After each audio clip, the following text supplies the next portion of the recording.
শুধুমাত্র এই দোয়াটি একবার পড়েন, আল্লাহ তাআলা আপনার 90 বছরের গুনাহ মাফ করে দেবেন ইনশাআল্লাহ।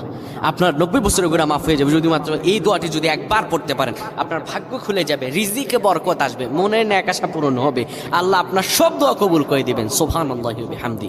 এত ফজিলত, এই দোয়াটা আপনারা শেয়ার করে দিবেন। এই যুবকেরা, আমল না করেও সওয়াব পাবা। তোমার একটি শেয়ারে, একটা বাটনে প্রেস করে তুমি সওয়াব পেয়ে যাবা। কারণ তুমি আমল না করো, অন্য কেউ যদি তোমার শেয়ারের বদৌলতে আমল করে, সওয়াব তুমি পেয়ে যাবা। নবীজির হাদিস।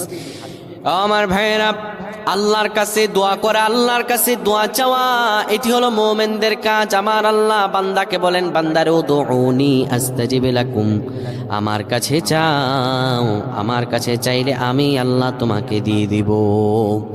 কেউ যদি একবার এই দোয়াটি পড়তে পারে, দোয়াটি হলো রব্বি ইন্নী যালামতু নাফসি ফাগফিরলি।